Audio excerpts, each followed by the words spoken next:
اور آپ دیکھ لیجئے گا کہ الٹیمیٹلی جو ہے وہ عمران خان صاحب کے پاس سب کو جانا پڑے گا اور جا کر ان سے کہنا پڑے گا کہ ملک کی باغ دور سنبھالو، ملک تمہارے بغیر نہیں چلتا۔ خان سے ملاقات آپ لیکن یہ اصل وجہ ڈر خوف ہے، اور کیا ہے، وہ لوگوں کو ڈرانا خوف میں مبتلا کرنا چاہتے تھے۔ کبھی کسی کو مسنگ کر دیا، کبھی کسی کو پرچہ دے دیا، کسی کے املاک تباہ کر دیے، خواتین پہ پرچے دے دیے، لوگوں کے گھروں عزت چار دیواری کو پامال کر دیا، کام کاروبار تباہ کر دیا۔ لیکن ان کو پتہ چل گیا کہ یہ ساری چیزیں بیکار ہیں۔ لوگ جو ہیں وہ کھڑے ہیں، وہ اپنے لیڈر عمران خان کے ساتھ کھڑے ہوئے ہیں اور شیشہ پلائی ہوئی دیوار کی طرح کھڑے ہوئے ہیں، اور عمران خان صاحب بھی اندر ڈٹے ہوئے ہیں، سال ہونے کو ہے، اور اس کے باوجود جو ہے وہ کہتے ہیں کہ انشاءاللہ جیت حق کی ہوگی۔ تو بات یہ ہے کہ یہ ڈر خوف جو ہے، یہ حکومت جو ہے یہ تو ویسے ہی میں کہتا ہوں کہ یہ لرز رہی ہے، ان کی کانپیں ٹھانک رہی ہیں۔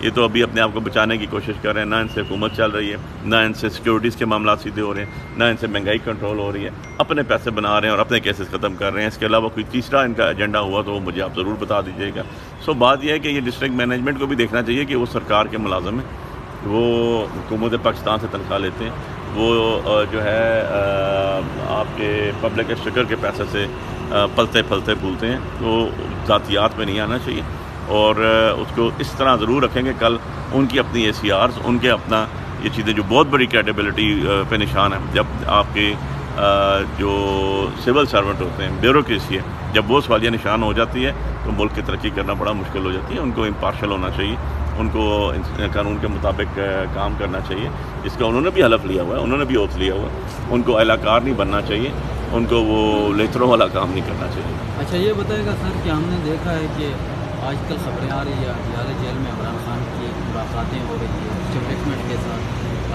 ڈیل کی کچھ خبریں چل رہی ہیں، اس حوالے سے دیکھیں جی، عمران خان سے میں پرسوں مل کے آیا ہوں ڈیالہ جیل کے اندر، میرے نوٹس میں تو ایسی کوئی چیز نہیں۔ اگر ڈیل ہی ہوتی یا ڈھیل ہی ہوتی تو عمران خان صاحب 5 سال سے اندر نہ ہوتے، ان کی بہنیں دھکے نہ کھا رہی ہوتی، ان کی بیوی دھکے نہ کھا رہی تھی، ان کو تو بچوں سے بھی بات فون پہ بھی کرنے کی اجازت نہیں ہے۔ وہ ایک ڈیتھ سیل میں رہ رہے ہیں، وہ نواز شریف کی طرح اٹیچ باتھ روم والے کمروں کے ساتھ نہیں رہ رہے ہیں، اور آپ نے دیکھا کہ ان کو جو جس طرح کا ان کے ساتھ ظلم و جبر کیے گئے، وہ کھڑے ہوئے ہیں، کس چیز پہ کھڑے ہوئے ہیں؟ حق انصاف کی اصول کے لیے کھڑے ہوئے ہیں۔ اور آپ دیکھ لیجئے گا کہ الٹیمیٹلی جو ہے وہ عمران خان صاحب کے پاس سب کو جانا پڑے گا اور جا کر ان سے کہنا پڑے گا کہ ملک کی باغ دور سنبھالو، ملک تمہارے بغیر نہیں چلتا۔ خان سے ملاقات آپ کی ہوئی کیا؟ خان صاحب کی فیلنگ کیا تھی؟ خان صاحب ہائی اسپرٹ میں ہے جی، اور وہ کہتے ہیں کہ جی انشاءاللہ جیت حق کی ہوگی۔ میں کھڑا ہوں، انہوں نے زور لگا لیا جتنا زور بدماشی کر سکتے تھے، اور جیت حق کی ہوگی۔ اچھا سر، ایک غیر ملکی صحافی نے وزارت داخلہ سے ریکویسٹ کی تھی خان صاحب سے ملاقات کرنے کی، اس کا ویزا منسوخ کر کے اس کو باہر جانے کے لیے کہہ دیا گیا، اس کے بارے میں کیا؟ یار اب ایسی صورتحال میں اتنی چیزیں میں نے آپ کو بتا دیں، یہ تو ایک چھوٹی سی بات ہے، اس سے بہت آگے جا چکے ہیں یہ۔ اس سے اپنی کریڈیبلٹی، اس ملک کی کریڈیبلٹی، آپ سب لوگوں کی عوام کی کریڈیبلٹی کو سوالیہ نشان بنا رہے ہیں۔ یہ جو ایک چوروں کا جتھا بیٹھا ہوا ہے، گنتی کے کچھ لوگ ہیں، یہ انہوں نے یرغمال بنایا ہوا ہے سارے ملک کو، سارے ملک کے عوام کو، نہ ان سے کنٹرول ہو رہا ہے، نہ ان کو کسی قسم کی تہذیب ہے، نہ ان کو کسی قسم کی تمیز ہے۔ ایسی ساری صورتحال کے اندر یہ جو ہیں اور کیا کریں گے؟ یہی کر سکتے ہیں، اس کے علاوہ ان کے اور بس میں ہے کیا؟ اب یہ جو صحابی جس کا ویزا انہوں نے ڈپورٹ کیا، جس کو واپس بھیجا ہے، وہ کیا جا کے رائے لے گا ہمارے ملک کے بارے میں؟ وہ جا کے کیا کہے گا وہاں پہ؟ وہ یہی کہے گا نا کہ جی یہ اپنے لوگوں کو، بے گناہ لوگوں کو قید میں رکھتے ہیں، اور ان سے سوال پوچھا جائے تو وہ اس میں جواب دینے کے بجائے ہمیں واپس بھیج دیتے ہیں۔ ان کی جگہ آپ، میں، کوئی اور ہوں، یہی کہیں گے نا۔ سر اگر جلسے کی اجازت نہیں ملتی ہے تو PTI 5 اگست کو اسلام آباد میں جلسہ کرے گی؟ جی انشاءاللہ جی، اس پہ ہماری اعلیٰ قیادت ضرور فیصلہ کرے گی، اور جو خان صاحب کا حکم ہو اسے وہ فالو کرے گا، بیکاز کہ ہمیں خان صاحب نے بڑا کلیئرلی انسٹرکشنز دی ہوئی ہیں کہ ہم نے ہر کام لیگل پیرامیٹرز کے اندر رہتے ہوئے کرنا ہے، اور اپنے لوگوں کے اوپر کم سے کم ایسا وزن ڈالنا ہے کہ وہ کسی بھی انلیگل ایکٹیویٹیز میں انوالو۔ سر ہم نے دیکھا جماعت اسلامی کو بھی اجازت نہیں ملی، اور سیم دن آپ لوگوں کا بھی احتجاج تھا، انہوں نے آ کے گرفتاریاں بھی دی، ٹھیک ہے، اور اس کے بعد ان کو اجازت ملی، لیکن PTI کا ایک کارکن یا لیڈرشپ گھر سے باہر تک نہ نکلا۔ نہیں، ایسی بات بالکل بھی نہیں ہے جی، سارے باہر نکلے۔ جماعت اسلامی کی جو پوزیشن ہے، ان کے گھروں میں اٹیک نہیں کیے گئے، ان کی بچیوں، بیویوں، بہنوں کو، بیٹیوں کو نہیں اٹھایا گیا، ان کے اوپر پرچے نہیں دیے گئے، ان کے جو لوگ پکڑے گئے تھے آپ نے دیکھا آدھے گھنٹے کے اندر چھوڑ دیے گئے۔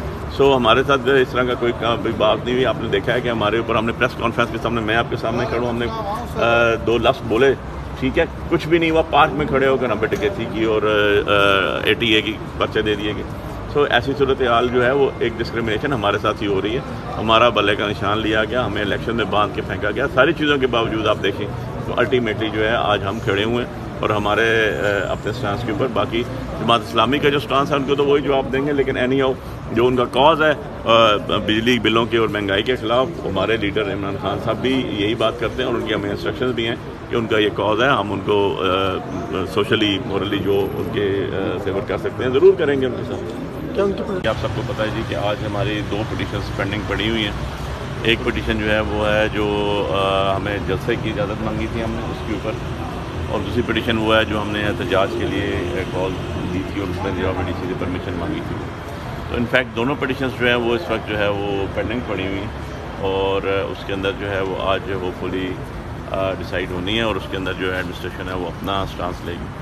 سو ہمیں تو ہمارا جو لیگل قانونی کانسٹیٹیوشنل حق ہے اس سے بھی محروم رکھا جاتا ہے کہ ہم اپنا احتجاج پرامن قانون کے دائرے میں رہتے ہوئے ریکارڈ نہ کریں، ہم اپنا جلسہ جو ہے وہ نہ منعقد کر سکیں اسلام آباد کے اندر۔ تو یہ ظلم اور بربریت کا جو دور ہے یہ الٹیمیٹلی ختم ہونا ہے اور یہ خود تو جائے گا اس کے جو کس و خاشاک ہیں وہ بھی بہ کے چلے جائیں گے ساتھ انشاءاللہ۔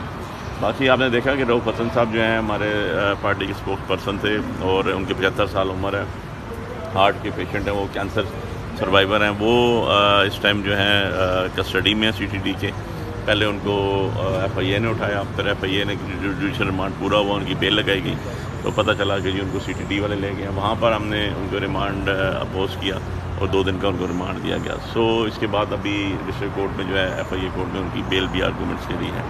تو ایسی ساری صورتحال کے اندر آپ دیکھ لیں حالات کیسے ہیں۔ جب بانی PTI ہمارے لیڈر عمران خان صاحب جو ہیں وہ جیل کے اندر ہیں، ان کی فیملی، ان فرسٹ لیڈی جو ہیں خاتون اول وہ جیل کے اندر ہیں، اور کن کیسز میں جیل میں ہیں جن کا ان کو کوئی تعلق واسطہ نہیں ہے، جن کا کوئی لینا دینا نہیں ہے، جو اس حکومت کی فسطاطیت بتا رہی ہے، جو اس حکومت کا جبر بتا رہی ہے، جو اس لا قانونیت بتا رہی ہے، اور اس چور فارم 47 کی جو حکومت ہے بیسیکلی اپنی چوری چھپانے کے لیے یہ سارے کے سارے اقدامات لے رہی ہے۔ اور آپ نے دیکھا کہ آج وہ ایکٹ کی بھی کمیٹی نے جو ہے اپروول دیا۔ کون سا ایکٹ؟ جو ہر 3 مہینے بعد لے کر آ جاتے ہیں، یہ امینڈمنٹ ایکٹ، ترمیمی ایکٹ، پہلے 2023 میں لائے، پھر 2024 میں لائے۔ مطلب کوئی طریقہ کار ہوتا ہے یار، جو قانون ساز اسمبلی ہے وہ قانون سازی کرتی ہے عوام کے لیے، وہ قانون سازی اپنے لیے نہیں کرتی۔ اور یہ جتنے قانون سازی کی طرف جا رہے ہیں یہ انشاءاللہ آپ دیکھیں گے بہت جلد یہ انڈو ہوں گے۔ اس سے پہلے بھی عدالتوں نے جو ہے وہ حق کا ساتھ دیا ہے، اور اس طرح کے جو پرسن اسپیسیفک ایکٹس ہوتے ہیں ان کو اور لاز ہوتے ہیں ان کو ہمیشہ کنڈیم کیا گیا اور آگے بھی انشاءاللہ کیا جائے گا۔ علی بھائی صاحب، جلسے کی اسلام آباد میں اجازت نہ ملنا یہ بھی بڑا سوالیہ نشان ہے۔ عدالتیں آرڈر کر